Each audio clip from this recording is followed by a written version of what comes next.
మనకి క్రైస్తవురాలుగా మనకది శత్రువు పాపం అంటే. దానివల్ల కదా యేసుక్రీస్తు వారు నీ కొరకు నా కొరకు ప్రాణం పెట్టారు. ఆయన రక్తంతో మనల్ని కడిగారు. ఎందుకు? ఎందుకంటే మనం అందరం కూడా పాపంలో ఉన్నాం కాబట్టి, ఆ పాపం మనలో ఉంటే ఒకవేళ మనం చనిపోతే ఆ పాపం వల్ల మనం ఏమైపోతాం? నరకానికి వెళ్ళిపోతాం.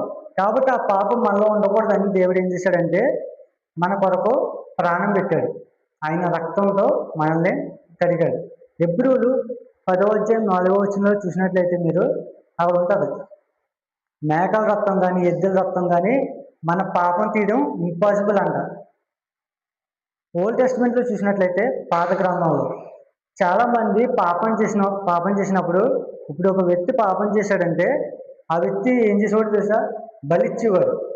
మేకను, ఎద్దును, యానిమల్స్ని బలిచ్చేవాడు, జంతువుల్ని బలిచ్చేవాడు. ఎందుకు? పాపం తీసుకోవడం కోసం. ఆ పాపం అతనిలో ఉండకూడదు, ఆ పాపం పోవాలని అలా చేసేవాడు. కానీ టెంపరీ మాత్రమే అది. ఇప్పుడు నేను ఒక మేకను బలిచ్చాను, లేదంటే ఒక ఎద్దుని బలిచ్చాను అనుకో, అంటే నా పాపం పోవాలని నేను అది చేశాను, బలిచ్చాను. కానీ అది కొంతకాలమే ఉంటుందంట. పర్మనెంట్గా అయితే పాపం తీయలేదు.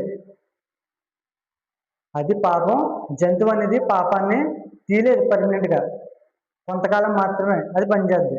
కానీ ఇక్కడ న్యూ టెస్ట్మెంట్కి వచ్చేటప్పటికి, కొత్త గ్రంథంలోకి వచ్చేటప్పటికి దేవుడు ఏం చేశాడంటే మనందరి కోసం ఒకేసారి బలిచ్చేశాడు. ఈరోజు నా పాపం పోవాలంటే నాకు నేను బలివ్వాలి, మా నాన్నగారు బలివ్వాలి, మా అమ్మగారు బలివ్వాలి. కానీ ఇక్కడ దేవుడు ఏం చేశాడంటే అందరి పాపాలు ఆయన మీద వేసుకుని ఒక్కసారిగా బలిచ్చేశాడు. అంటే ఒక్కసారిగా మన పాపం ఆయన తీసేశాడు. చాలామంది ఈరోజు ఏమనుకుంటున్నారంటే, నేను పాపాన్ని తీసేసుకున్నాను, నేను పొరపాటు చేశాను, ఆ పాపాన్ని నేను తీసేసుకున్నాను, నేను ఫ్రీగా ఉండొచ్చు, ప్రశాంతంగా ఉండొచ్చు, నాకు ఏ ప్రాబ్లం లేదు ఇంకా అని సంతోషపడుతున్నారు. కానీ నిజమైన సత్యం ఏంటంటే, పాపం ఈరోజు తీసుకుంటావు, కానీ రేపు ఇంకో పాపం మళ్ళీ మొదలవుతుంది. గట్టి విష్టిదే. ఈరోజు నువ్వు ఏదైతే తప్పు చేసావో ఆ తప్పు ఒప్పుకుంటావు, పశ్చాత్తాప పడతావు, దేవుడు క్షమిస్తాడు. కానీ రేపు ఇంకో తప్పు చేస్తావు. ఇది ఎలా ఉంటుందంటే,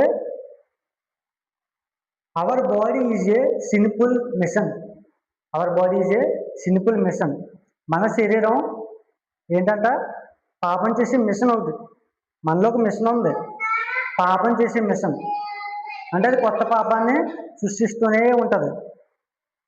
today we remove one sin, tomorrow it will generate new sin. ఈ బాడీ సిన్ఫుల్ మిషన్. ఈరోజు మనం తప్పు చేసాం, ఓ పాపం చేసాం, దాన్ని మనం ఒప్పుకొని ఆ పాపాన్ని తీసేసుకున్నాం. దాన్ని ఒప్పుకొని కష్టపడి ఫైట్ చేసి ఆ తప్పుని, ఆ పాపాన్ని మనం తీసేసాం. ఎలాగైనా దాన్ని ఓవర్కమ్ చేసాం. కానీ రేపు ఇంకో పాపాన్ని సృష్టిస్తుంది మన శరీరం. ఒక పెద్ద పాస్టర్ గారు చెప్పారు ఈ మాట. ఢిల్లీలో కాలేజీలో చదివినప్పుడు ఒక పాస్టర్ గారు చెప్పారు, ఐజల్ సా ఆయన పేరు.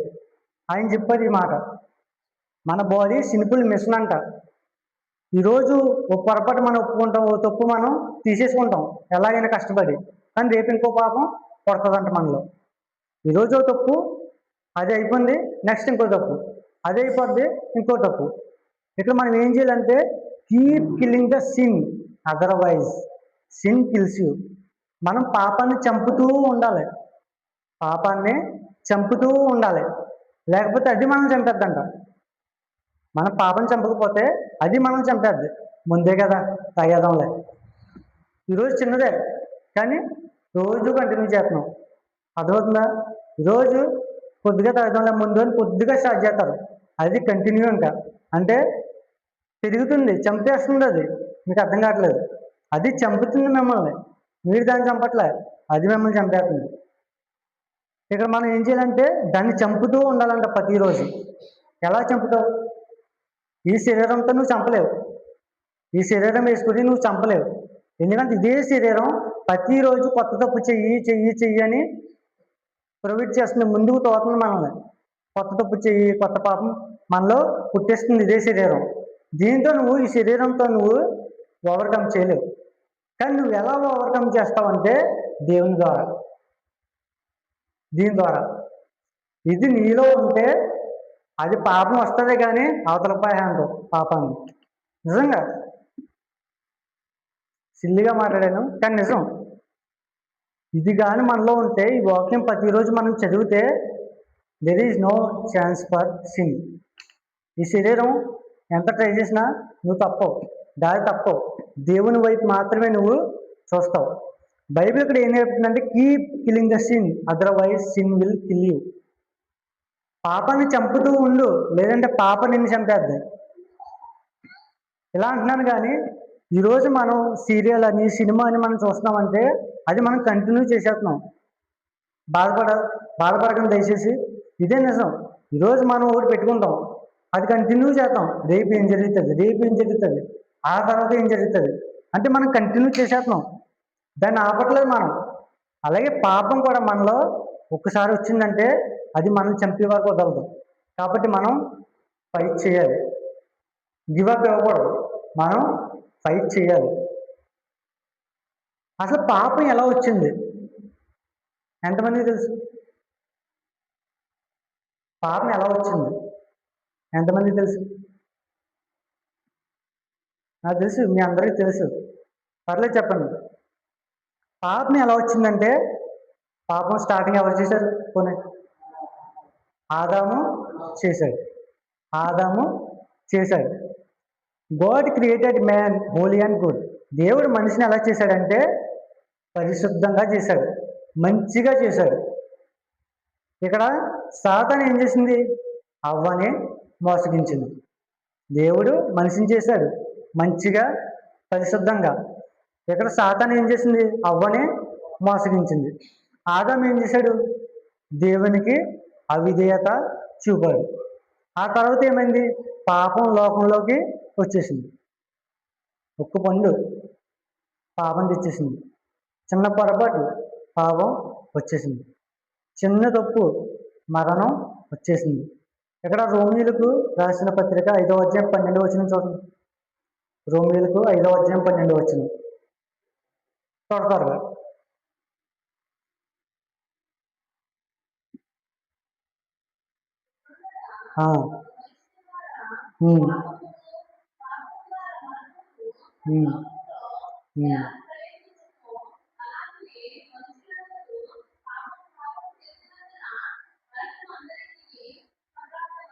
చాలా అంచు. ఇక్కడ చూసినట్లయితే ఒక్క మనిషి వల్ల ఏమైంది? పాపం అందరికీ వచ్చేసింది. అంటే మీరు ఇక్కడ ఏం అర్థం చేసుకోవాలంటే, స్టార్టింగ్ ఎవరున్నారు దేవునితో పాటు? ఆదాము అవ్వాము, వాళ్ళిద్దరే ఉన్నారు. అంటే ఇప్పుడు మిగతా జనరేషన్ రావాలంటే, మిగతా ప్రజలు రావాలంటే వాళ్ళిద్దరి నుంచే వస్తారు. ఆదాము అవ్వ, మగవాడు ఆడవిడ, ఇద్దరు. వాళ్ళిద్దరు కలిసి వాళ్ళ నుంచి సంతానం వస్తుంది. అంటే ఇప్పుడు వాళ్ళిద్దరు పాపం చేయడం వల్ల ఏమైంది? వాళ్ళ నుంచి వచ్చి పిల్లలు కూడా ఎలా పుడుతున్నారు? పాపంలోనే పుడుతున్నారు. అర్థమైందా? వాళ్ళిద్దరూ అప్పటిదాకా పరిశుద్ధంగా ఉన్నారు. ఒకవేళ అలా పండు తినకుండా పరిశుద్ధంగా పరిశుద్ధంగా ఉండుంటే వాళ్ళ నుంచి వచ్చి పిల్లలందరూ కూడా దేవుని రూపుగా వచ్చేవారు. అర్థమైందా? దేవుని పోలికగా వచ్చేవారు. వాళ్ళిద్దరు మాత్రమే దేవుని పోలికగా వచ్చారు. ఇప్పుడు వాళ్ళు పాపం చేసిన తర్వాత మిగతా అందరూ ఎలా వచ్చారు? ఆదాము అవ్వం పోలికలో వచ్చారు. పాపం చేసిన తర్వాత పిల్లలు వచ్చారు. అంటే జనరేషన్ ఎలా వచ్చిందంటే దేవుని పోలికలో రాలేదు. ఇంకా ఎలా వచ్చారు? ఆదాము అవ్వం పోలికలో వచ్చారు. అంటే పాపంలో జన్మించారు అందరూ కూడా. వాళ్ళ నుంచి వచ్చిన ప్రతి జనరేషన్ ఎలా వచ్చిందంటే పాపాన్ని మోసుకుంటూ వచ్చారు. సింపుల్గా చెప్పాలంటే, సపోజ్ నేను ఆదాము, నేను ఆ పండు తిన్నాను, నాకు ఏమొచ్చింది? మరణం వచ్చేసింది, పాపం వచ్చేసింది. నా తర్వాత నా పిల్లోడు పాపంలో పుట్టాడు, ఆ తర్వాత వాళ్ళ పిల్లలు పాపంలో, ఆ తర్వాత వాళ్ళ పిల్లలు పాపంలో. అంటే నా నుంచి నా పిల్లలకి, వాళ్ళ పిల్లలకి ఇంకా వరుస కంటిన్యూ వచ్చేసింది. ఏంటి? పాపం. ఆ పాపం తీయడం కొరకు దేవుడు ఏం చేశాడు? ఎందుకంటే జనరేషన్ అంతా పాపంలో వెళ్ళిపోతుంది, ఇంకా నాన్ స్టాప్. అర్థమైంది మీకు క్లియర్గా? పాపం నా నుంచి పిల్లలందరికీ అలా వెళ్ళిపోతుంది. దీన్ని బ్రేక్ చేయడు ఇప్పుడు దేవుడు. దీన్ని ఆపకపోతే అది ఇంకా అలాగే కంటిన్యూ, మార్గం లేదు ఇంకా. అందుకే దేవుడు ఏం చేశాడంటే ఆయన రక్తంతో మనల్ని కడిగాడు. అందుకే ఈరోజు మామూలుగా ఉంటే పర్లోకం వెళ్తామంటే ఎవరైనా ఓకే అంటారు. కానీ ఇక్కడ దేవుడు ఏం కండిషన్ పెట్టాడంటే ఆయన్ని నమ్మి, అర్థమైందా, యేసుక్రీస్తు వారిని నమ్మి బాప్తిసం తీసుకుంటే వాళ్ళు రక్షించబడతారు. అంటే వాళ్ళకి పరలోకం ఉంది. ఎక్కడ అది పెట్టాడు కండిషన్ దేవుడు. లేకపోతే లేకపోతే ఇప్పుడు అందరికీ పరలోకం ఉంది. పాపం చేసిన పరలోకం అనుకో, ఎవరికి నచ్చినట్టు ఆడు ఉంటారు. ఈరోజు ఎన్నో దోషణలు జరుగుతున్నాయి రోడ్ల మీద, ఎన్నో జరుగుతున్నాయి. అలాంటప్పుడు వీళ్ళందరూ కూడా రక్షించబడిపోతారు కదా. దొంగతనం చేసేవాడు రక్షించబడతాడు, చంపేవాడు రక్షించబడతాడు. వీళ్ళందరికీ పరలోకం జరుగుతుంది కదా. అలాంటి అందరూ పోషణ చచ్చిపోతారు కదా. కానీ దేవుడు కండిషన్ పెట్టాడు, ఆయన్ని నమ్మి బాప్తిసం పొందితే రక్షించబడతారు. సిన్ అంటాడు ఉమెన్ నేచర్, అంటే మన నేచర్లోకి పాపం అనేది వచ్చేసింది. ఎవ్రీ జనరేషన్, ప్రతి జనరేషన్ కూడా అలాగే పాపంతో ముందుకెళ్ళిపోతుంది అన్నమాట. ఇప్పుడు నేను బాప్తిసం తీసుకుంటే నేను రక్షించబడతాను. అలాగా దేవుడు కండిషన్ అనేది పెట్టాడు. ఇప్పుడు పాపం ఏంటంటే ఒక పాట అయిపోయింది మనలో. పాపం ఒక పాట అయిపోయింది మన శరీరంలో. మనకి ఎన్ని పోట్లే. అలాగే మనకు కనపడకుండా ఒక భాగం అది పాపం. దాన్ని మనం ఆపాలనుకుంటే మనం ఆపలేం. కానీ దేవుడిచ్చే శక్తిని బట్టి మనం దాన్ని ఆపగలం. ఆయన మనతో ఉంటే మనం ఖచ్చితంగా దాన్ని ఆపగలం. Sin lives inside the human body. పాపం ఏంటంట మనుషుల లోపల, మనుషుల శరీరంలో అది జీవిస్తుందంట. అర్థమైందా? మనుషుల లోపల, ఈ శరీరంలో జీవిస్తుంది పాపం. Sin is not only something we do. పాపం కేవలం మనం ఏదో చేసింది మాత్రమే కాదు, మనం ఏదో చేస్తాం అది మాత్రమే కాదు. Sin is something living inside us. అంటే పాపం మనలో ఒకటి మనలో జీవిస్తుందంట. అలాగే రోమిలకు 7వ అధ్యాయం 18 వచ్చింది. త్వరగా రోమియోలకు 7వ అధ్యాయం 18 వచ్చింది.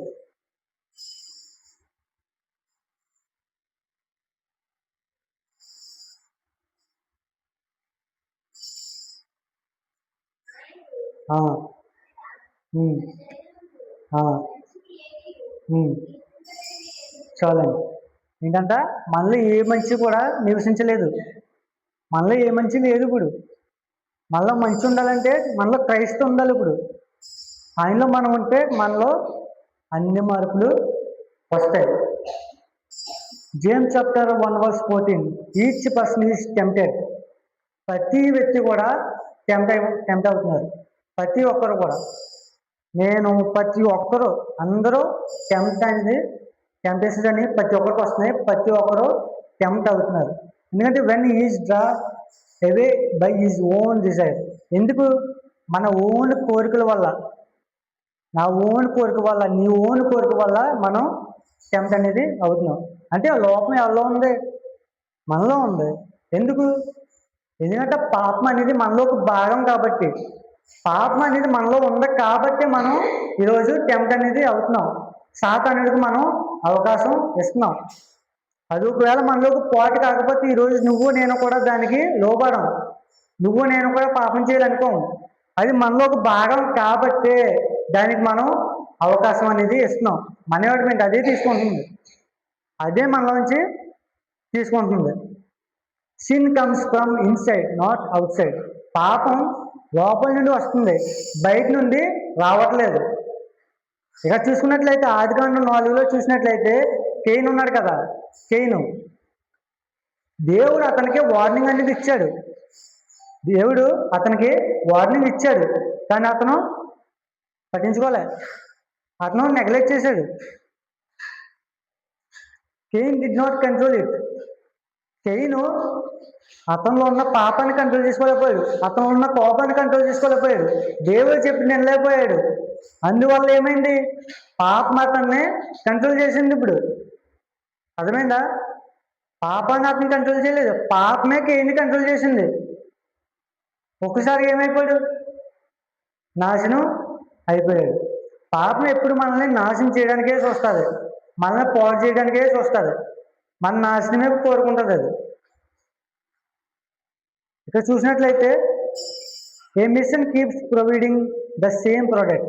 ఇప్పుడు మిషన్ ఉందండి, ఒక మిషన్ ఉంది, ఆ మిషన్ బాటిల్ తయారు చేస్తుంది, లేదంటే మొబైల్ తయారు చేస్తుంది, లేదంటే ల్యాప్టాప్లు తయారు చేస్తుంది, లేదంటే ఇంకోటి.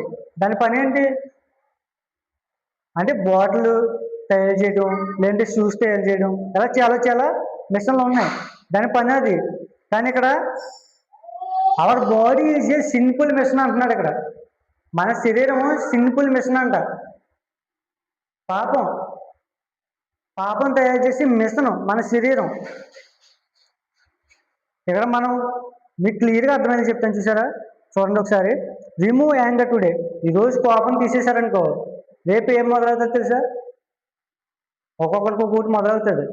ఈరోజు మనం కోపం వదిలేసామనుకో, రేపు ఇంకోటి గర్వం మొదలవుతుంది, లేదంటే అహంకారం మొదలవుతుంది. ఒకవేళ ఈరోజు మనం ఏదైనా కామం ఉందనుకో, అది మనం తీసేసామనుకో, రేపు ఏం మొదలవుతుంది తెలుసా? అసూయ మొదలవుతుంది. అంటే ఈరోజు ఒకటి వదిలేతే రేపు ఇంకోటి మొదలవుతుంది, ఎల్లుండ అది వదిలేతే ఇంకోటి మొదలవుతుంది. అంటే ఈరోజు వదిలేసింది రేపు ఇంకోటి మొదలవుతుంది. అంటే మనం తయారు చేస్తుంది పాపం మనల్ని అలా తయారు చేస్తుంది, కొత్తది పుట్టిస్తుంది మనలో. అది మనం ఇప్పుడు కూడా గ్రహించాలి. కాబట్టి మనం ఏం చేయాలి? పాపాన్ని చంపాలి, పాపాన్ని మనం నాశనం చేయాలి. దాన్ని మనం నాశనం చేయకపోతే అది మనల్ని నాశనం చేస్తుంది. ఈరోజు మనం ఎవరిని కూడా బ్లేమ్ చేయకూడదు. ఈరోజు మనం ఎవరిని కూడా పొరపాటుగా మనం చూడకూడదు. ఎందుకంటే మనలో ఏం తప్పు ఉందో మనం గ్రహించాలి. మనలో ఏం పుట్టిస్తుందో ఇది మనం గ్రహించాలి. Sin must be killed daily. పాపం ప్రతిరోజు కూడా చంపబడాలి. పాపం ప్రతిరోజు కూడా చంపబడాలి. The Bible never says control sin, reduce sin, ignore sin. కానీ ఇక్కడ ఏం చెప్తుందంటే Roman chapter 8:13 put to death the deeds of the body. రోమియోలకు 8:13 చదవండి ఒకసారి త్వరగా. రోమియోలకు 8:13 త్వరగా చదవండి. రోమియోలకు 8:13.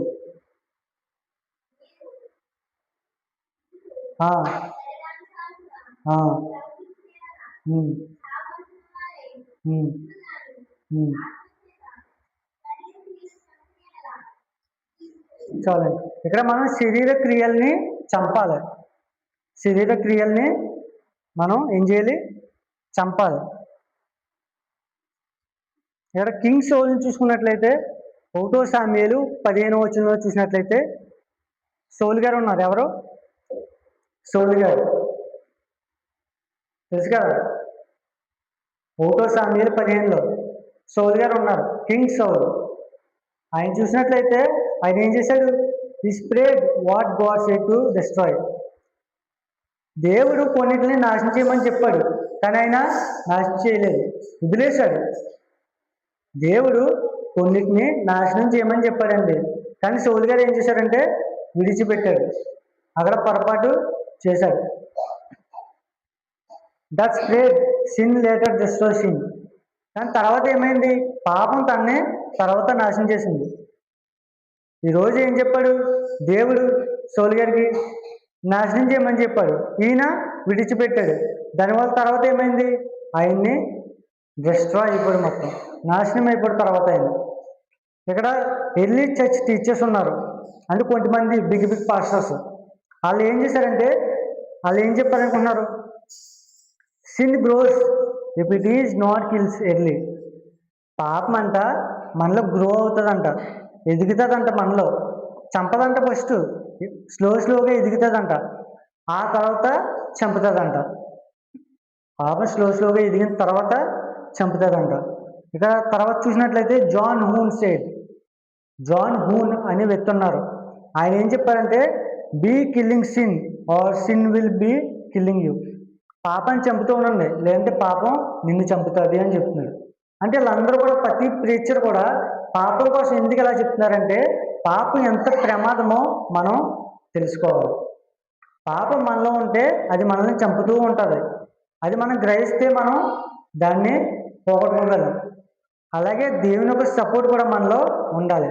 ఆయన బలం మనలో ఉంటే ఈ పాపాన్ని మనం ఈజీగా పోగొట్టుకోవచ్చు, ఈజీగా దాన్ని ఓవర్కమ్ చేయొచ్చు.